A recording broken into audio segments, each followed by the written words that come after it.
അന്താരാഷ്ട്ര ബഹിരാകാശ നിലയത്തിൽ വീണ്ടും കുടുങ്ങിയിരിക്കുകയാണ് Sunita Williams.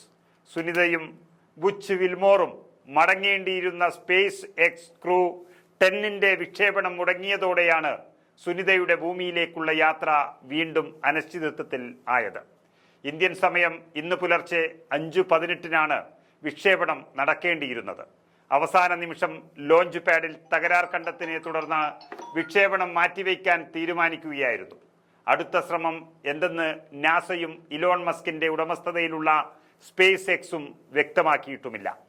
Falcon 9 റോക്കറ്റിൽ വിക്ഷേപിക്കുന്ന space X dragon പേടകത്തിലാണ് സുനിതയും സംഘവും മടങ്ങേണ്ടിയിരുന്നത്. 4 പേരുമായാണ് ഡ്രാഗൺ പേടകം ബഹിരാകാശ നിലയത്തിലേക്ക് പോകുന്നത്. സ്പേസ് എക്സ് ക്രൂ 10 ദൗത്യം വൈകുന്നതിനനുസരിച്ച് സുനിത വില്യംസ് അടക്കം ക്രൂ 9 സംഘാംഗങ്ങളുടെ തിരിച്ചുവരവും വൈകുന്നതാണ് സാഹചര്യമുള്ളത്. 2024 ജൂൺ മാസത്തിൽ 8 ദിവസത്തെ ദൗത്യത്തിനായാണ് സുനിത വില്യംസും ബുച്ച് വിൽമോറും അന്താരാഷ്ട്ര നിലയത്തിൽ എത്തിയത്. എന്നാൽ ഇവർ പോയ ബോയിങ് സ്റ്റാർലൈൻ പേടകത്തിൽ ഉണ്ടായ തകരാർ കാരണം ദൗത്യത്തിന് ശേഷം ഭൂമിയിലേക്ക് മടങ്ങാനായിട്ടില്ല. അതായത് കഴിഞ്ഞ 9 മാസമായി അന്താരാഷ്ട്ര നിലയത്തിൽ കുടുങ്ങിക്കിടക്കുകയാണ് സുനിതയും വിൽമോറും. സുനിതയും വിൽമോറും അന്താരാഷ്ട്ര നിലയത്തിലെത്തിയ സ്റ്റാർലൈനർ പേടകത്തിന് പ്രൊപ്പൽഷൻ സംവിധാനത്തിലാണ് തകരാർ സംഭവിച്ചത്. ഹീലിയം ചോർച്ചയും ഉണ്ടായി. പലതവണ ഇരുവരെയും മടക്കിക്കൊണ്ടുവരാൻ നാസ പദ്ധതിയിട്ടു. പക്ഷേ സ്റ്റാർലൈനറിന്റെ അപകട സാധ്യതയെക്കുറിച്ചുള്ള മുന്നറിയിപ്പുകൾ നാസയെ പിന്തിരിപ്പിച്ചു. കൽപ്പന ചൗളയ്ക്കുണ്ടായ ദാരുണമായ മരണവും നാസ കണക്കിലെടുത്തു. തുടർന്ന് ആളില്ലാത്ത സ്റ്റാർലൈനറിനെ ന്യൂ മെക്സിക്കോയിൽ കഴിഞ്ഞ സെപ്റ്റംബറിൽ ലാൻഡ് ചെയ്യിക്കുകയാണ് നാസയും ബോയിങ്ങും ചെയ്തത്. തുടർന്ന് മസ്കിന്റെ സ്പേസ് എക്സിന്റെ മറ്റൊരു വാഹനത്തിൽ ഇരുവരെയും കൊണ്ടുവരാൻ പദ്ധതിയിട്ടെങ്കിൽ അത് പിന്നീട് ഉപേക്ഷിച്ചു. സാങ്കേതിക തകരാറിനെ തുടർന്നാണ് യാത്ര മാറ്റിയത്.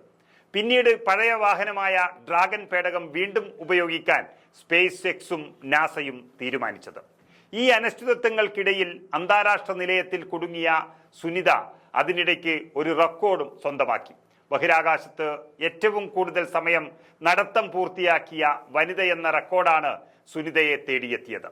ഈ 16-ാം തീയതി സ്പേസ് എക്സിന്റെ ഡ്രാഗൺ പേടകത്തിൽ സുനിതയും സംഘവും ഭൂമിയിലേക്ക് മടങ്ങിയെത്തുന്ന രീതിയിലാണ് യാത്ര തീരുമാനിച്ചിരുന്നത്.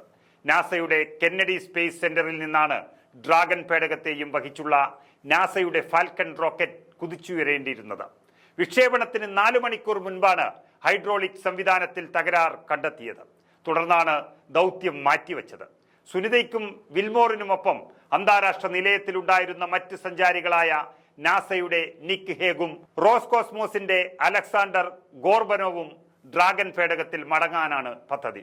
പുതിയ വിക്ഷേപണ തീയതി നാസ പ്രഖ്യാപിച്ചിട്ടില്ലെങ്കിലും ഇന്ന് രാത്രി തന്നെ ഉണ്ടാകാനാണ് സാധ്യതയെന്നാണ് റിപ്പോർട്ട്. റോക്കറ്റിന്റെ പ്രശ്നങ്ങൾ പരിഹരിക്കാനുള്ള തീവ്ര ശ്രമം നടക്കുന്നുവെന്ന് നാസയും അറിയിച്ചിരിക്കുന്നു.